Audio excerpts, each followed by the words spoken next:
Hello everyone. आज हम बात करेंगे दो फैमिलीज के बारे में, देवता फैमिली एंड राक्षस फैमिली। इस बार इन फैमिलीज के बारे में मैं आपको दोबारा से इसलिए रिकॉल करवा रही हूँ क्योंकि अब आप पहले जब आपको मैंने करवाया था आपने इसको थ्योरेटिकल लिख लिया था, बट अब इसका इम्प्लीमेंट करने का टाइम आ गया है। क्योंकि जब अब आप अपनी ग्रिड का मास्टर नंबर निकालेंगे कि आपको अपनी नेम को किस पे लेके जाना चाहिए, तो उसके लिए सबसे पहले आपको पता होना चाहिए कि आपकी ग्रिड्स के अंदर कौन सा नंबर वीक हो रहा है, किसको आपको पावर देनी है, या किस नंबर को आपको बैलेंस करना है, या किस नंबर को आपको एक्टिवेट करना है। उसके लिए आपको ये दो देवता और राक्षस फैमिली कंसेप्ट आपको क्लियर होना चाहिए। ठीक है, जैसे आपने पहले भी सुना हुआ है, मैंने आपको बताया भी था कि फैमिली कंसेप्ट भी चलता है। 369 की फैमिली होती है, 85 की फैमिली होती है, फैमिली कंसेप्ट भी चलता है। बट समटाइम्स किसी किसी जगह पे फैमिली कंसेप्ट एप्लीकेबल नहीं होता। नहीं तो अदरवाइज क्या बोला जाता है, जिनका नाम 8 पे है या 5 पे है, जिनका आप 8 पे है वो 5 पे नाम ले जाओ, 369 में से इन तीन फैमिलीज में से कुछ भी ऑप्ट कर लो। तो इस तरीके से हम नेम को डिजाइन कर लेते हैं, बट वो हर जगह पे एप्लीकेबल नहीं होता है। तो हर जगह पे एप्लीकेबल के लिए देखने के लिए हमको देखना पड़ता है, हमें पर्सनल कस्टमाइज ग्रिड को देखना पड़ता है। तो उसके लिए हमें हर एक पर्सन की ग्रिड को एनालाइज करना पड़ता है कि उसकी ग्रिड में कौन सा पर्टिकुलर नंबर है जो वीक हो रहा है, जिसपे हमें काम करना है और उसको स्ट्रॉन्ग करना है। क्योंकि ज्यादातर क्या होता है, हम लोग मिसिंग नंबर्स के पीछे भागते हैं। मिसिंग नंबर्स में क्या होता है कि हम कहते हैं कि हमें हमें वो नंबर चाहिए कि जो हमारी ग्रिड में नहीं है, बट हम उस पर ध्यान नहीं देते हैं कि जो हमारी ग्रिड में होता है हमें उसको भी देखना होता है, क्योंकि हमें उसको स्ट्रॉन्ग करना है। हम उसकी चीज के पीछे भागते हैं जो चीज हमारे पास नहीं है, बट जो हमारे पास होता है उसको हम निग्लेक्ट कर देते हैं। उसे हमें निग्लेक्ट नहीं करना। सबसे पहले हमने देखना है कि कौन से कॉम्बिनेशन से हमारा कौन सा कॉम्बिनेशन वीक हो रहा है, तो उसके अकॉर्डिंग हमें वर्क करना होता है। मैंने आपको बताया था कि दो फैमिलीज होती हैं, देवता फैमिली, राक्षस फैमिली। देवता फैमिली में सन आते हैं, मून आता है, जुपिटर आता है, मार्स आता है। एंड राक्षस फैमिली में राहु आता है, मरकरी आता है, वीनस आता है, केतु आता है, सैटर्न आता है। ठीक है, इनको इन दो कैटेगरीज में इसलिए डिवाइड किया हुआ है क्योंकि इनके ट्रेड्स इनके मिलते जुलते होते हैं, और इसलिए इनको इसमें कैटेगरीज में डिवाइड किया हुआ है। अब क्या होता है, जब ये दो फैमिलीज में किसी भी पर्सन का नेम या उसका किसी भी पर्सन का डीओबी में बर्थ नंबर या फिर डेस्टिनी नंबर अगर सिर्फ देवता से आ जाता है, लाइक 1 और 9, तो एक राजयोग होता है। 2 और 3, उसको हाँ तो एक फैमिली के क्या, लेकिन एक्सेप्शन होती है, इसको राजयोग नहीं माना जाता। एंड आपका 1 और 2 ये राजयोग होता है। 3 और 9 इसको भी बहुत अच्छा कॉम्बिनेशन माना जाता है।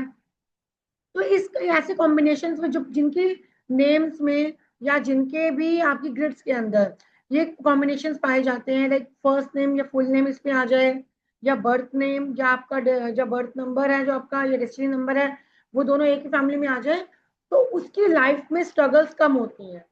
सेम ऐसा ही राक्षस फैमिली में भी होता है।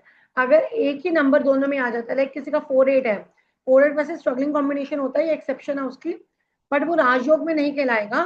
बट हाँ वो फिर भी एज कंपैरिजन टू 8 और 2 के जो होगा वो राक्षस वाला उसको कम प्रॉब्लम्स देगा।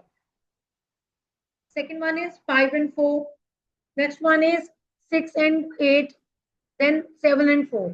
अगर ये पेयरिंग्स आपकी बनती हैं तो आप राक्षस फैमिली को बिलोंग करते हैं, और इसके अंदर आपके मतलब आपको उस लाइफ में इतनी स्ट्रगल्स नहीं आएंगी। अगर एक नंबर देवता का आ जाता है और एक राक्षस का आ जाता है तब हर्डल्स आपकी लाइफ में ज्यादा आती हैं। तो इन दो कॉम्बिनेशन से हम जज कर सकते हैं कि हमारे को हमारे कॉम्बिनेशन को किस तरीके से देखना चाहिए। मैं आपको इसके अंदर बताती हूँ कि हम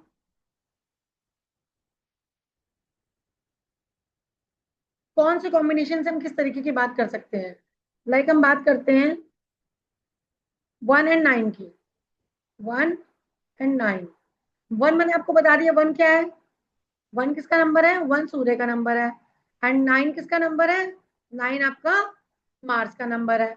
तो 1 और 9 के बीच में आप बताइए किस कौन वीक होगा। 1 और 9 के बीच में सन वीक होंगे। 1 और 9 के बीच में सन वीक होंगे आपके। तो इस केस के अंदर आपको सन को स्ट्रॉन्ग करना है, चाहे वो आपका राजयोग है। लेकिन जैसे बोला जाता है कि 19 एक कार्मिक नंबर है, तो कार्मिक नंबर में उसको नेम फेम मिलेगा, बट वो डाउन टू अर्थ रहना चाहिए, तभी नेम फेम मिलेगा।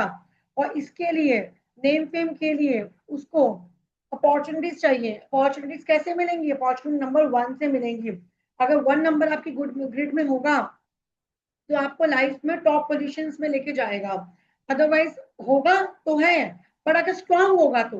अदरवाइज क्या होगा, 1 और 9 में 9 1 को वीक कर देगा, तो आप उस लेवल की, आप उस मतलब कहते हैं ना, उस लेवल का सक्सेस नहीं पा पाओगे, अगर ज्यादा दिन उन लोगों के लिए जिनकी ग्रिड्स में 1 स्ट्रांग होगा। नेक्स्ट बात करते हैं हम 1 और 2 के राजयोग की। 1 और 2, अब ये 1 और 2 का राजयोग भी बहुत अच्छा राजयोग माना गया है, इसको अमावस्या योग भी कहते हैं। पर इसके अंदर क्या होता है, इसके अंदर भी आपको अपने सूर्य को मजबूत करना होता है, क्योंकि 2 नंबर क्या है, 2 नंबर इमोशनल का नंबर है। वैसे तो वो 2 को वीक कर रहा है, बट आपको सक्सेस पाने के लिए 2 को आपको बेयरिंग करके उसको बैलेंस करना है। बट नेम आप 2 पे ले जा नहीं सकते हो, तो in that case by name आपको 1 पे ले जाना पड़ेगा, ताकि आप में 1 वाली क्वालिटीज ज्यादा आए, तभी वो आपका जो राज एक्टिवेट होगा। अदरवाइज 1 और 2 के केस में अगर आपका नेम नंबर किसी और नंबर पे होता है तो राज नंबर आपका एक्टिवेट नहीं हुआ। तो राजयोग होने के बाद भी आपको उसको एक्टिवेट करना भी जरूरी होता है। नेक्स्ट हम बात करते हैं 1 एंड 9 हमारा हो गया, 1 और 2 हमारा हो गया। अब नेक्स्ट हम बात करते हैं 1 और 4 की। 1 और 4 ये तो हमारे दोनों सेम फैमिली के आ गए। अब हम बात करते हैं एक राक्षस फैमिली की, और एक बात करते हैं हम देवता फैमिली की। 1 इज ऑफ राक्षस फैमिली, 1 इज ऑफ राक्षस family, and 4 is of, sorry, 1 is of देवता फैमिली एंड 4 इज ऑफ राक्षस फैमिली। अब इन दोनों के केस में देखो क्या होता है कि जब